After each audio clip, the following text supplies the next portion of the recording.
comes to any inflammatory condition, or really any condition at all, you want to look at what are in your supplements. Inactive ingredients can cause so much inflammation. They can cause so much nutrient deficiencies, believe it or not. Do you think that there are any universal things that people should be taking? Omega-3 is one of the strongest anti-inflammatories out there, especially people who have issues with focus or issues with ADHD. When they supplement with higher doses of omega-3, they find to have more brain clarity. How can people actually increase GLP in their own bodies? A huge misconception is that GLP-1, you can really only activate it from Ozempic, and that is the furthest thing from the truth. I was working with a nutritionist. My fasting glucose was kind of high, so he's like, you gotta wake up and have protein and have something to like help balance your blood sugar. I used to wake up, have coffee on an empty stomach. I would fast until like 12 or 1. I swear it was so bad. I'm so embarrassed to even say this. I just kind of realized like, wow, I'm kind of abusing my body. If you are fasting, doing 16-hour fast or 14-hour plus fast every single day, it's going to have a really negative effect on your thyroid function, on your cortisol, and even worsen the way that you look and feel on a daily basis. Welcome. Thank you for having me. I'm so excited to talk to you. I feel like I've learned so much from your page. And when I went on your page last night, when I was prepping for this interview, you're just such a wealth of knowledge. And you make a lot of this information so digestible. So everybody should go after they listen to this episode and follow you if they're not already, because it's so clear. It's like whatever you're looking for, anxiety, insomnia, all of the things that we're going to be talking about today. There's videos with breakdowns of what we can be doing. And what I kind of want to talk about today is like the fact that I think a lot of us are doing wellness wrong. So maybe to start, you can tell us just a little bit about yourself and how you came to be into all of this. Definitely. My name is Ariana. I'm a pharmacist, and I never thought I would be this deep into wellness and like the wellness community. And it's so funny because when I was actually in pharmacy school, I was dead set on working for a pharmaceutical company and doing like medical science liaison work where you go and you educate other doctors about how a medication or a drug works, right? And I always dealt with really bad anxiety. And it wasn't until pharmacy school where it got really, really awful. And I remember going to the doctor and I was just like, I have really bad anxiety. Like, what can I do? Is there anything that I can do differently to just feel like myself again?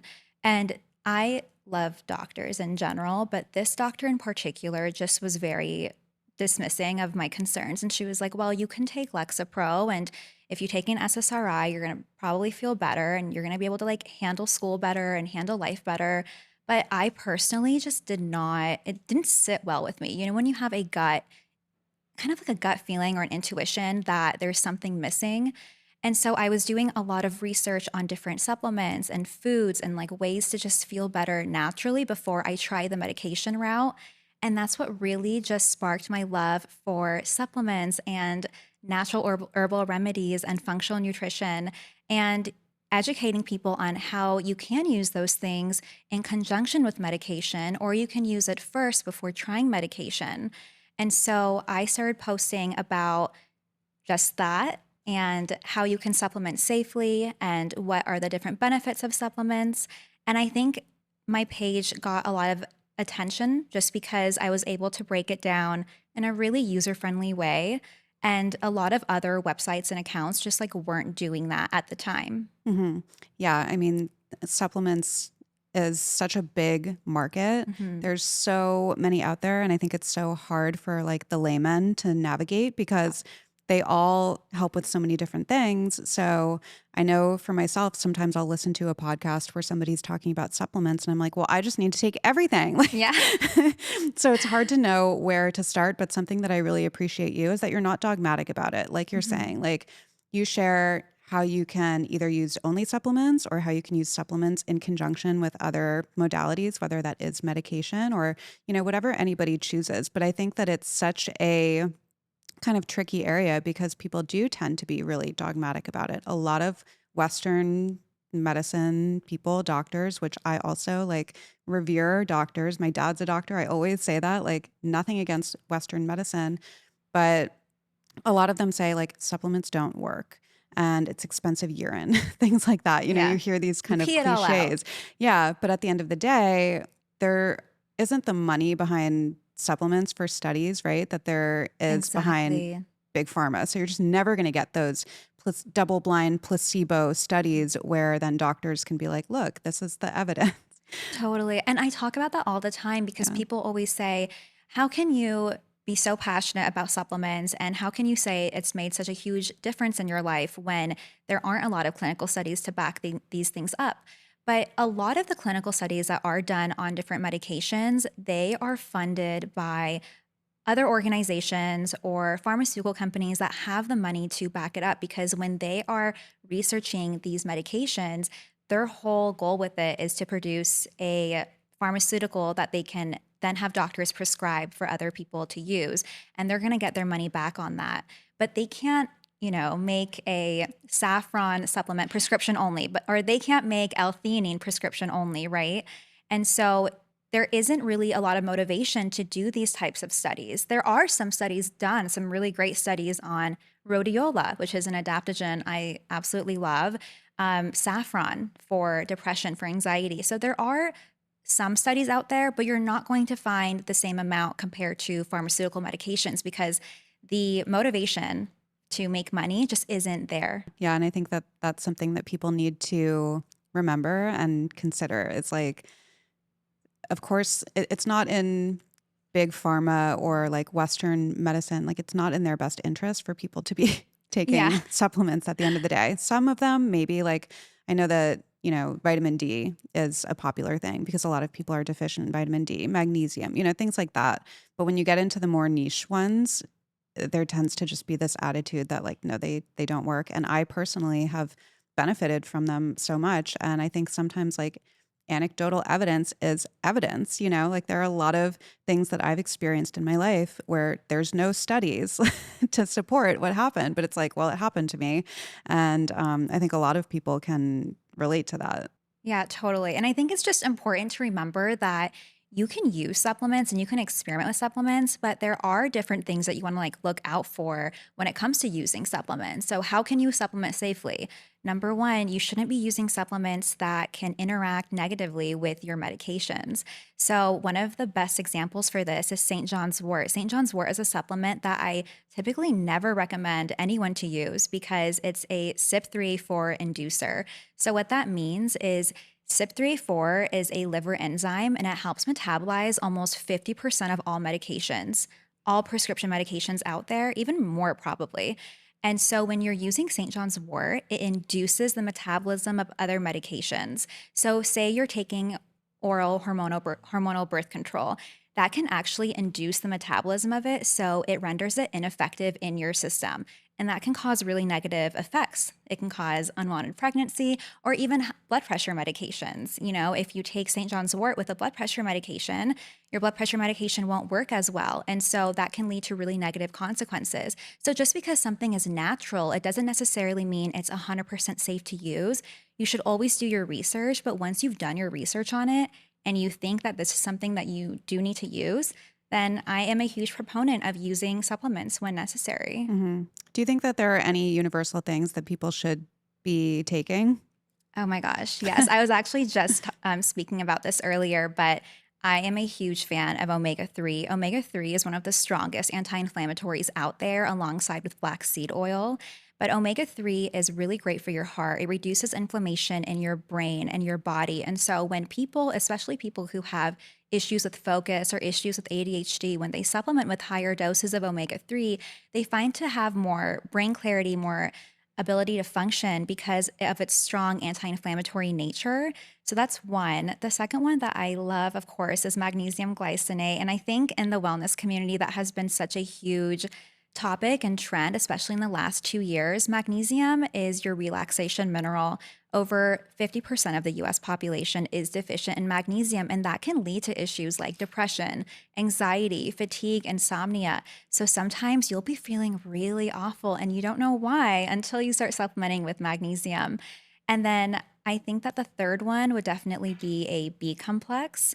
So B vitamins are necessary for your brain to produce more serotonin, for you to have more energy, for digestion, for converting your food into cellular energy. And so B vitamins, I don't think we get enough of it from food sources these days. So I'm a huge fan of B complex. I just started taking one of those after I did some testing. Yeah, And magnesium, I feel like that was one things that I've taken that I noticed an immediate benefit for from. And sure. I think that that's something with supplements that is probably kind of tricky for people. Like we want instant gratification, right? And sometimes it takes a long time for something to produce an effect that you're actually going to feel. Whereas something like magnesium, for me, it was like instantaneously. It was kind of like a missing puzzle piece. I was like, whoa, I feel so much better.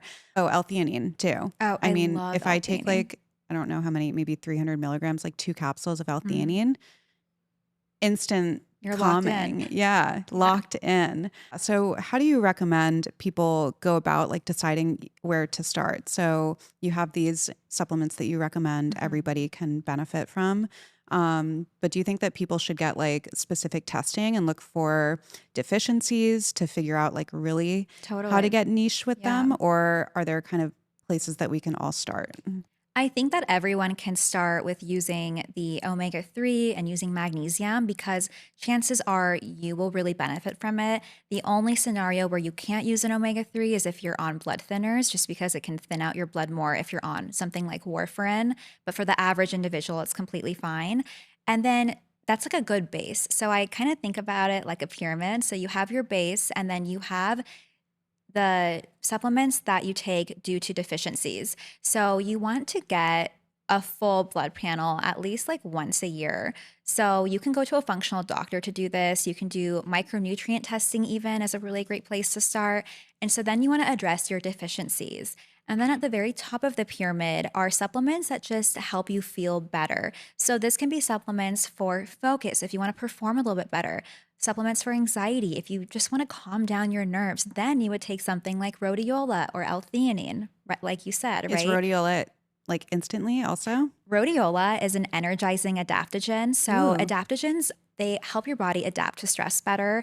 And I have found that adaptogens like ashwagandha or rhodiola, they do work very quickly in the body, similar to L-theanine.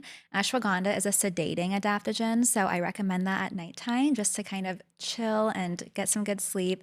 And then rhodiola is energizing, so it actually uplifts your body. It reduces those feelings of fatigue that you might get if you are ever really stressed out and like depleted. Mhm. So I do Me all love the time. I need adaptogens. that. You need rhodiola. Yeah. Um, I want to talk about the different kinds of magnesium because I think Yeah. that that also gets confusing for people. And I know that you had a post about this as well. So again, it's like your page is such a good guide Thank if people you. want to learn more after listening to this episode or while you're listening or whatever. But you talked about glycinate. Hmm. There's also 3 and 8. That's Yes. a good one for your brain, right? Yeah. So we have glycinate, which is great for so many different issues, whether it's going to the bathroom or anxiety or sleep or muscle fatigue and muscle cramps. And then we have magnesium citrate. So a really great way I like to remember this is citrate starts with a C, constipation starts with a C. So magnesium citrate is great for constipation, although it shouldn't be used long term unless directed by a doctor, just because your body can get a little used to it. And then we have magnesium malate, which is so great for your muscle health. And then magnesium taurate, great for your heart health. We have magnesium chloride, which is a topical magnesium that you can spray on your skin. What else? Magnesium L-threonate, great for your brain function, for cognition, for memory. I feel like there's so many more I'm missing, but those are the most like popular ones. And typically you'll see magnesium complexes being sold, and they typically will have magnesium citrate with magnesium malate and glycinate, although there's so many different types out there. But sometimes it's nice to have a blend of magnesiums all in one capsule because then you can address different types of issues. Yeah, that's what I take. I mean, sometimes I take the Symbiotica L-threonate because it's like dessert. It tastes good. It's like liposomal. You've probably had it, right? It Yeah. has that like Vanilla. vanilla coconut nectar. And I think I've shared about this before. Like I would take it at night instead of having something sweet. Like it would satisfy that sweet tooth Hmm. for me, and I would take it before bed. And then I also take the Ned Mellow, which is a blend of, I think it's 3 forms of chelated magnesium. So what's the difference between chelated and non? So non-chelated won't absorb as well. Chelated, they just basically tweak it a little bit in the formula so that your body can absorb it better and utilize it properly. Got it. What really helped you with your anxiety? Because I know that's something that everybody struggles with. Yeah, I mean, anxiety is so common in every single person. And I feel like maybe other people aren't as vocal about it, but there are ways that you can improve your anxiety and improve your stress. And so the three things that help me so, so much are exactly the ingredients I actually put in chill pills, which is one of my supplements I formulated. So, rhodiola, which is an energizing adaptogen, because when I had really bad anxiety, I was drained, I was fatigued, I was just not feeling like myself. And so I needed something to literally like bring my body back from just feeling drained and awful. So rhodiola was a really great adaptogen for me.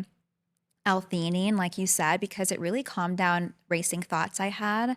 And then magnesium glycinate, because I would wake up with really bad heart palpitations in the morning. And that's just like the worst way to get out of bed.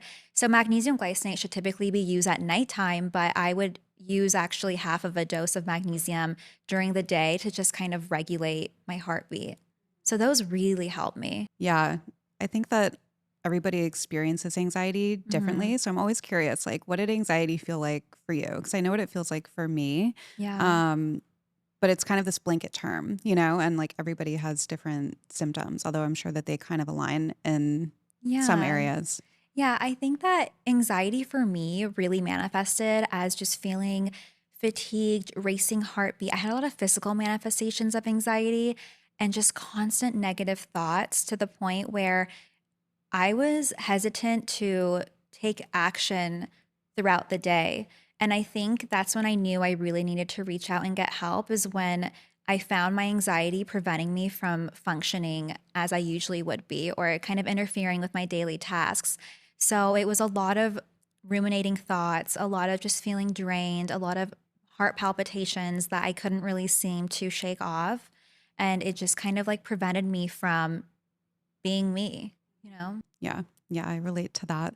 I've been talking a lot about a recent health thing that I've been dealing with, which is mast cell activation syndrome, histamine intolerance. And I'm shocked at how many people are experiencing it as well, whether it's on the mast cell activation spectrum or on the other end of the spectrum where it's, histamine intolerance, which is a little bit less severe. But it's shocking to me. So I know that this is kind of like a niche question, but are there supplements? I know that quercetin can be really helpful. I mean, I'm on so many medications and H1 blockers and H2 blockers and mast cell stabilizers and supplements trying to like navigate it. But we know about quercetin. We know about like DAO, which is an enzyme that helps to break down histamine. Is there anything else that people can benefit from? When it comes to histamine intolerance, one of the first things that comes to my mind is anti inflammatories and gut support. When you have a healthy gut, you're less likely to experience those flares, although there are different foods and things that can trigger it. But keeping a really healthy gut is so important, and also just something to help drastically reduce the inflammation that's lingering in your system. So, like I said, omega-3, one of the best anti inflammatories. Another one I really love is black seed oil. Although I do recommend, if you're getting it from the store, to get it from a glass bottle instead of a plastic one. Black seed oil has been used for thousands and thousands of years. It's literally cited in religious texts because it's such a strong anti inflammatory, and it's really great for inflammatory conditions of the skin, of the body. It's really great for eyesight as well. It helps lubricate the eyes. And so I think those two would be my number one recommendation. And then also just be kind to your gut, eat foods that you know you tolerate well. Sometimes different strains of probiotics like lactobacillus is really great for just keeping your gut lining healthy and solidified. But besides that, nothing else comes to mind, only because with histamine intolerance and MCAS, everyone responds to supplements so differently. So it's very hard to just tell one person just to just tell a bunch of people who have MCAS what to take, because everyone tolerates it differently. But I will say anti inflammatories are very important. Yeah, I love that you touched on that and that you touched on the gut piece as well, because I think there is a big connection, especially between like SIBO and histamine intolerance. And yeah, the inflammation is what drives the symptoms like anxiety. I mean, that's my prominent symptom of the histamine intolerance. I know when I'm in a flare, it's like debilitating anxiety, dizziness. It's all of these like inflammatory things, obviously skin issues.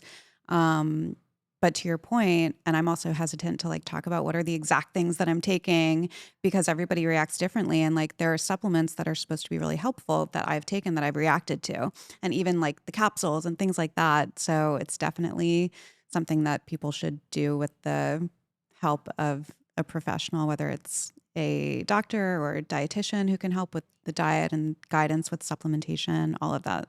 Yeah, I will say though, when it comes to any inflammatory condition or really any condition at all, you want to look at what are in your supplements. And I'm not talking about the active ingredient, I'm talking about inactive ingredients.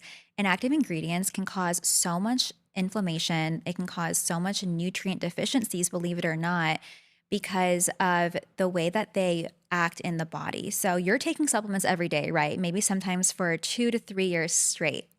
And if your supplements contain things like magnesium stearate is such a common inactive ingredient. It's a filler ingredient that they put in capsules, but you want to be careful because that can actually interfere with nutrient absorption in your body over time.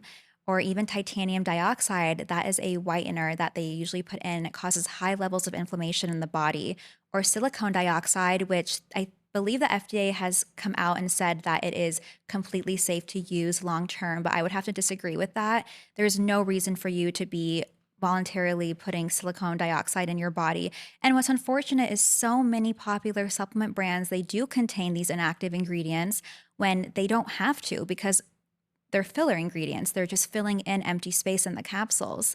And I think that's a really great way for supplement brands to save money on, filling up their capsules, but it does produce some negative consequences as you keep using those supplements, especially when you're someone like me or someone like you who loves supplements and swears by them because you're taking it for what, 2 to 3 years or even more than that. Multiple times a day, Yeah, multiple pills a day. definitely. Yeah. I had Kat Schneider, the founder of Ritual, on my Hmm. podcast, like maybe 2 years ago at this point. It was shocking to hear about what actually goes into the capsules and where they derive some of their ingredients from and everything. And there's such an emphasis on like the quality of the actual active ingredients, to your point. And then people just don't realize what's going into the capsule. And it was pretty gross. Like there's a lot of information. If people are interested, they can go back and listen to that episode. It's very like revealing just about the industry because at the end of the day, maybe you can speak to this more than me, obviously, but like there aren't that many regulations, right? With No. supplements. There aren't many regulations at all, actually, because Hmm. supplements aren't FDA approved. Only medications are FDA approved. And so you can put literally baby powder in a capsule and put beautiful branding on it and get the best people to speak about it. And consumers are going to purchase it and they're going to take it. And so you want to make sure you're buying supplements from a brand that is made in a GMP certified facility. So that just means that they like test all of the ingredients for purity before they put it in the capsules. Third party testing is really great. Some supplement brands actually will do clinical trials on their supplements. So I think that costs around like anywhere from like 7 to 20 grand to do that. But it's such a great way to like show your consumer that your supplements actually make a difference. And so that's why when I started Iris Supplements, I was really, really adamant on not putting any filler ingredients in there. And it took me a long time to find a manufacturer that would listen to me because they want to, they always want to white label like proprietary blends or put filler ingredients or anti caking agents. And I just didn't want that. And so I think it's very important to be transparent as like a supplement brand and to just stay true to like your values when you're formulating your supplements. Hmm.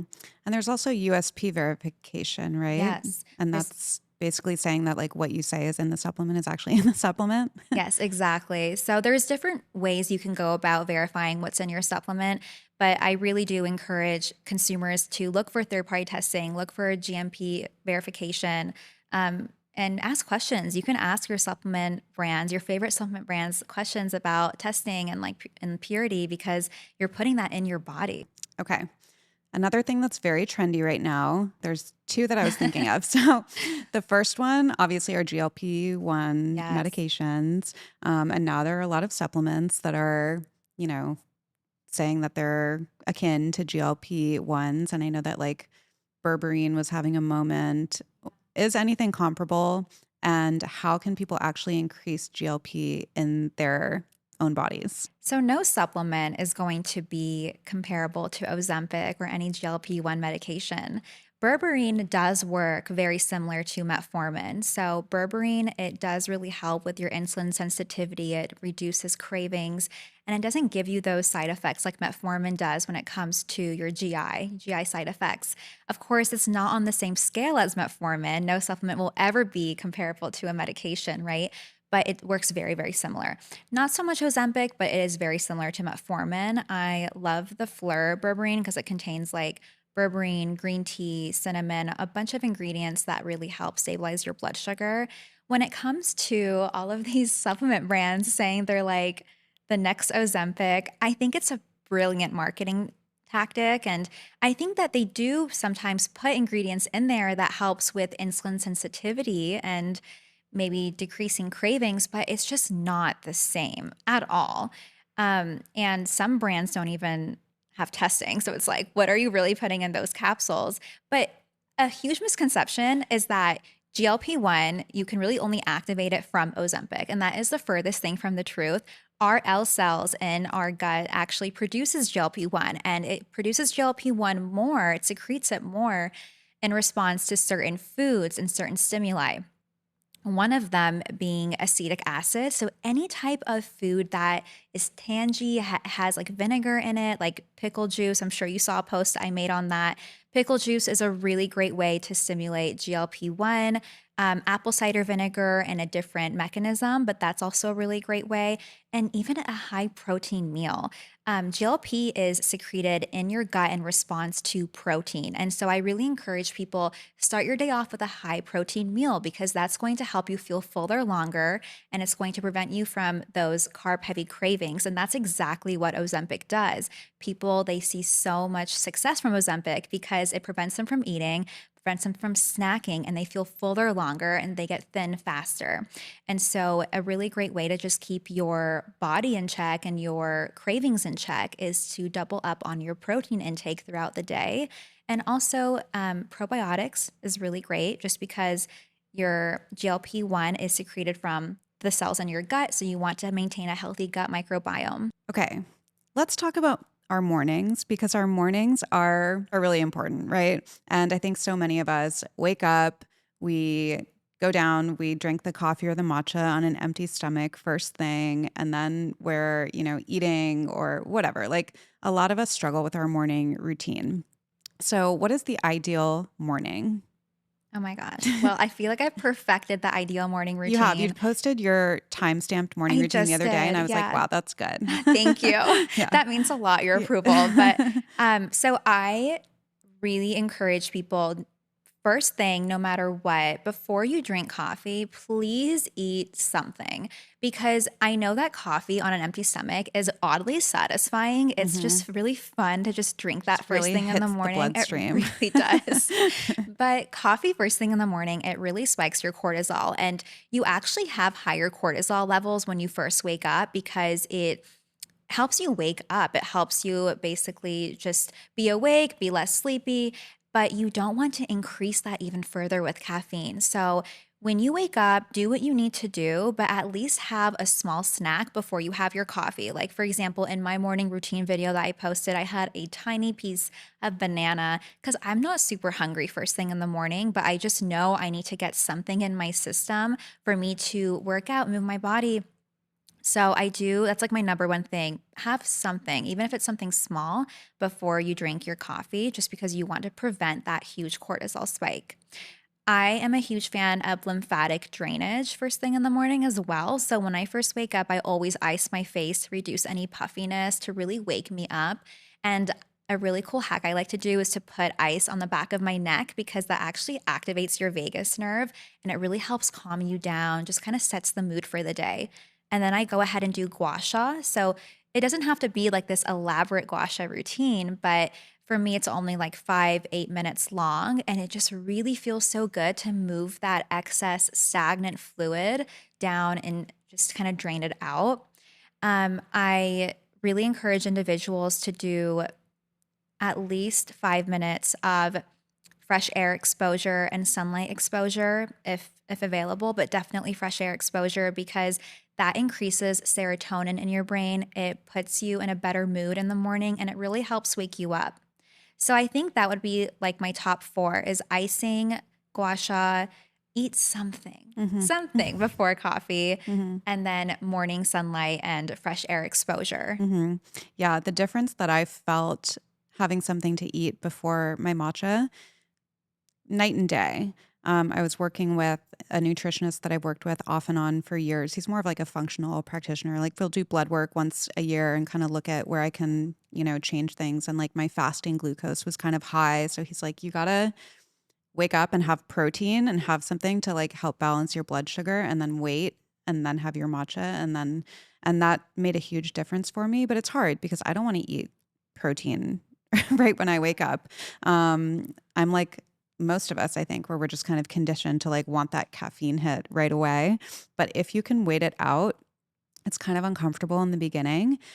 But if you can wait it out, like it does make such a huge difference. And then I feel like I don't get that anxiety that I get with caffeine as well.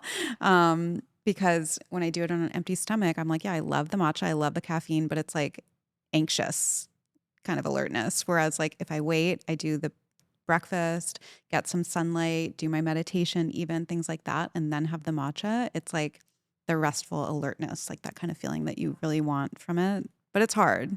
It is hard. I will say when my anxiety was at its worst, I switched completely over to matcha. And Mhm. matcha is really cool because it contains caffeine and L-theanine Yeah, naturally. So the like that's why best. you feel in such a great flow state. People Mhm. actually drink matcha before they meditate because it helps them focus more. So you're alert, you don't fall asleep during the meditation, but you're also like very, like I said, dialed in, right? But if you want more energy or more of a boost, I would say, and focus, I love to pair L-theanine with coffee. So my little thing that I do in the mornings is if I am having a coffee morning, I will take 2 of my chill pills with it just to get a good amount of L-theanine with it. So I'm not having like racing heart Mhm. palpitations and feel like I'm dying. Yeah. Yeah, I'm always like, when it comes time for that second matcha, usually I only do one, but sometimes Yeah. in the afternoon, I'm like, God, I would really like a little boost of energy, but it's just going to make me anxious. Like, I'm just going to be tired and anxious. Like, it's Yeah. not going to achieve what I want it to achieve. Usually I'm just like dehydrated. Like, I'll drink water and then I'm like fine. Yeah. Okay, but after watching your video, I was like, does she not drink coffee till after the workout? I don't drink coffee until after the Whoa. workout. I mean, it also depends on if it's a weekday or a weekend. Sometimes if it's a weekend, I'll be like a little naughty and I'll have my coffee before.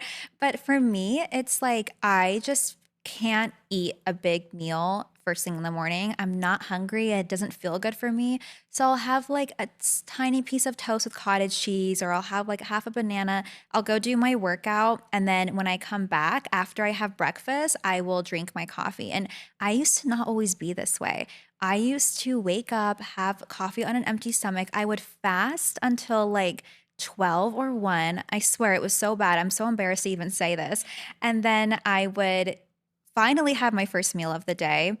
And then I would have like dinner and call it a day. But I recently had dealt with some pretty like troubling hormonal health issues. And so I'm so much more cognizant of when I'm drinking coffee, how I'm nourishing my body. That's why in the video I posted like first thing electrolytes with water. I have like that small little snack. I wait until after my workout because doing these things consecutively, like having coffee on an empty stomach and all of those things for months on end, it really does affect your hormone health. And I never really realized it until it happened to me. And just after getting off of birth control and being on it for 10 years and then dealing with the cascade of problems that I've been dealing with, I just kind of realized like, wow, I'm kind of abusing my body. Like I just went 10 hours sleeping, not having anything to drink, anything to eat. And now I'm just like overloading my system with coffee.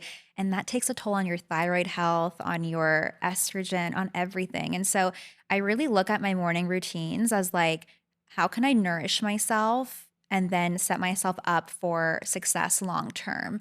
And so at first it was really hard to like not drink coffee, especially before solid core, because they Yeah, they train you for the army in there. I It's know. so That's bad. why I was shocked. I was Yeah. like, surely she had coffee before It's this. so insane. But, I kind of just look at it from that angle. Like I'm doing something good for my body and I'm just used to it now. Yeah, it is kind of like it's something that you can make a habit out of. Yeah. And with any habit, like in the beginning, there's friction. Yeah. But then it starts to feel good. And now you're probably like, God, I don't want to have that cortisol, blood sugar spike first thing in the morning. And I think so many of us struggle with hormonal issues and gut issues and all of these things. And, if you're doing that first thing in the morning or doing what I do, like I'm guilty of this too. Sometimes I wake up, I get on my phone, I'm in my email, I'm drinking my matcha before I've done anything else in the day. Like, and your cortisol is going, like your Yeah. reproductive hormones are It's so going bad. offline. Yeah. So, I never really paid much attention to how bad stress can be for your body until I ended up with so many different, like I said, hormone problems. I ended up having really high levels of prolactin on my labs. And then my doctor was like, yeah, we're going to have to refer you out to endocrinology and you're going to have to get an MRI. I literally got my MRI like 2 to 3 weeks ago.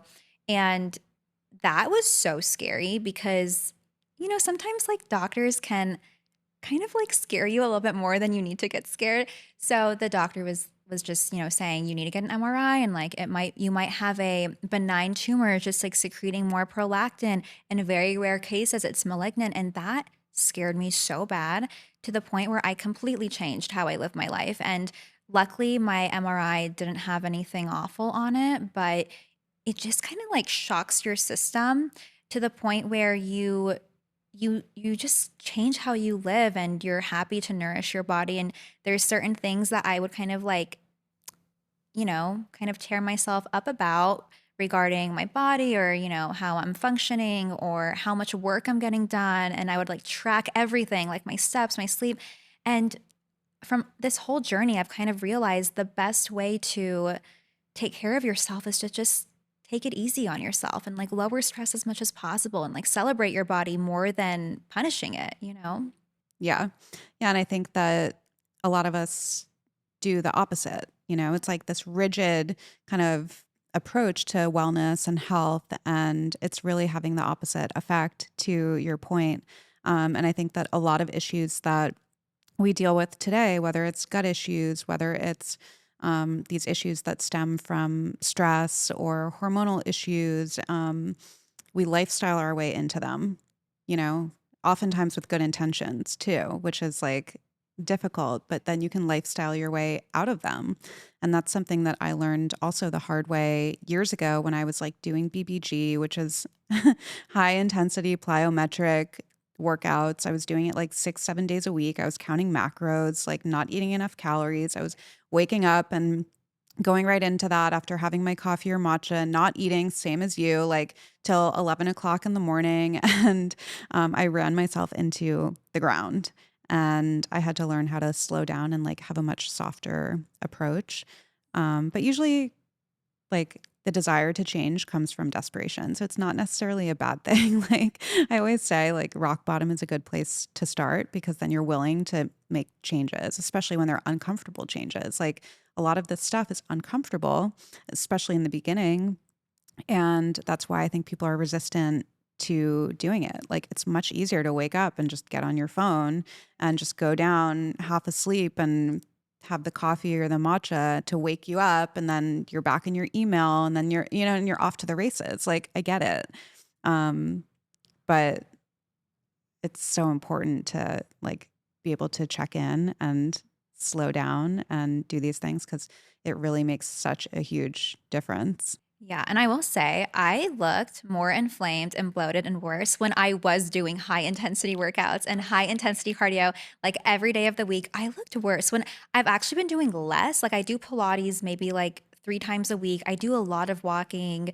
I do like, light strength training from my Peloton app, and I look better. Yeah. I look better doing less. It's actually insane. Yeah. When I was doing that, I was always bloated. I was always just puffy, like water retention puffy. And I haven't really been able to work out in the past year and a half because of the MCAS stuff. And I have like major exercise intolerance. And I never made the connection until the last few months. I was like, why is it that every time I work out for the next 5 days, I'm like dead? Um, and then I switched some medications, and I talked about this on my solo this week. But last week I was like, I finally feel like myself again. I can work out. So I was doing just like 30 to 40-minute Pilates every day though. It's like I'm 0 to 100. Same thing happened after like a week. I was puffy. I was like, what is happening? So sometimes less is more. Everybody's different. Some people Everyone's really like different. thrive off Yeah. of working out 6 days a week, Not me. hardcore. Yeah, not me either. My body likes less. I want to go over some wellness trends. We can just do kind of like a rapid fire here. Yes, let's do it. Let's see. So you kind of mentioned intermittent fasting. Hmm. Let's get into that one quickly. Yes. So intermittent fasting is really great because it provides a lot of benefits, right? But with women, it's so different because women's cycles makes us feel differently every couple of days. So we go through our menstrual cycle. We have different phases of the menstrual cycle. And depending on what phase you're in, you can either tolerate fasting or you can't. If you are fasting, doing 16-hour fast or 14-hour plus fast every single day, it's going to have a really negative effect on your thyroid function, on your cortisol, and even worsen the way that you look and feel on a daily basis. And so it's really important to line up your fasting with your cycle if you want to fast. I'm not a big fan of intermittent fasting for women. I'm a huge fan of circadian fasting, and that just basically means you stop eating 3 hours before bedtime, and then you basically fast for about 10 to 12 hours, and then you eat in the morning when you first wake up. I think that is the best way for women to fast because it's more hormone friendly, and you're not depleting your body of essential nutrients and support that it may need during different phases of your cycle. Hmm. Yeah. So if you're eating dinner at like 6:30 or 7, or you go to bed at 10, say, then you eat Right. at 7, and then you fast until what, 7 the next day? Yeah, 7 or 8 the next day, 10 to 12 hours max. During the follicular phase, sometimes women can typically fast a little bit longer, but I think circadian fasting is way better. Men, on the other hand, men go through like 24-hour cycles. Like Mhm. every day they wake up feeling like they're on top of the world. Yeah. Women, it really changes, throughout the month. And so men can fast 16 hours a day, no problem, or even more. My boyfriend used to do these crazy fasts, and we would actually do them together. And I was just like, wow, I feel like I'm literally about to die. I feel awful. And he would be on top of the world. And so women's bodies are just so different. We really need to nurture our hormones and take it a little bit slower in terms of health compared to men. Yeah. My boyfriend, we've been together a little over a year. Every single day, he wakes up at a 10. He doesn't drink any caffeine ever. He just raw dogs the day, wakes up, is like ready to go. Energy is amazing. We'll go for his hike, like feels amazing, happy. I'm just Oh my like, God. whoa, I'm a different person every week of Every the day. month. Like, yeah, every day, but like every week of my month, it's like a little bit different energy wise, mood wise, everything. Like, he's just the most consistent. I'm like, that's crazy. They just don't have the fluctuations that we have. It's insane to watch. Yeah. They're like a different breed. Yeah, they really are. I mean, and so much of the research has been done on Yeah. men, and then, even on medications, like wasn't Ambien, it was never tested on women. And so the Mhm. recommendations were what was recommended for men. And then it like obviously it's such a strong drug to begin with. Yeah, it's It's crazy. yeah, it's crazy. Okay. Infrared sauna. I love infrared sauna. Infrared sauna is just so great for your skin, for your energy. Infrared sauna in particular is really useful because it actually stimulates ATP production in your cells, and ATP is the primary energy source of your body. And so, if you do infrared sauna in the mornings 3 to 4 times a week, you're going to have better energy levels, you're going to feel better, and it really helps calm your nervous system as well. So I'm a huge fan of sauna in general. I don't have an infrared sauna, unfortunately, in my building, but I do have a regular sauna and I try to go in it at least 3 times a week. The infrared component just makes it so much better. It really amplifies the benefits. You got to get a sauna blanket. I need to get a sauna blanket. I Maybe they'll know. send you one if they sponsor this particular episode. Maybe. Yeah, it's the best. I love it so much. What about ingestible skincare? Skincare starts from your food. So you want to make sure you're eating gelatin, you're eating high protein because you can put all of the potions and lather all the moisturizers on your skin, but if you are not consuming foods and nutrients that are going to contribute towards collagen production, towards natural oil production, lowering inflammation in the body, you're going to have a huge problem with how your skin looks. And I think the best example of this is acne. A lot of people who have acne, they tend to suffer from really poor gut health. And so, gut health is really important because you basically have bacteria in there that's beneficial for you. And those really contribute to how your skin looks. It's an accurate reflection. So, if you're not eating probiotic rich foods, or you're not eating yogurt or prebiotic rich foods, you are going to notice you will feel more inflamed or more prone to breakouts. Are there any supplements that do help? Like, how effective is something like collagen at actually helping the collagen in our skin? To be honest, I'm a huge fan of collagen. I know this is a really touchy subject in the wellness community, but collagen does break down into amino acids, and your body will use that for whatever it sees fit, whether it's to fortify your gut lining or for nail growth or skin health or hair growth. I think that collagen is really, really useful. I know that there's so many people out there who say it doesn't do anything for you and your body just kind of like flushes it out. But I would have to disagree because you're breaking it down, the collagen peptides, and your body is using it for whatever it really needs the amino acids for. Yeah, same with me when I was really consistent with collagen. My nails and my hair, I could not stop them from growing. I mean, it was Yeah. crazy. Yeah. I can't take it now because of the MCAS thing, but I'm like, oh, My one nails day. literally turned to claws. Yeah. It's so cool because Yeah. I don't know. I've never really seen a huge difference when it comes to my hair, skin, and nails from so many supplements. But the one thing that I did notice a little bit of a difference from is collagen. Yeah, All right. Well, I could keep going for so many parts, part one, two, and three. But thank you so much for coming on. of That was such course. a fun episode. Tell everybody where they can find you. Definitely. So I am at wellness.pharm, farm, like pharmacist, on Instagram. And then I'm at the Wellness Farm on TikTok.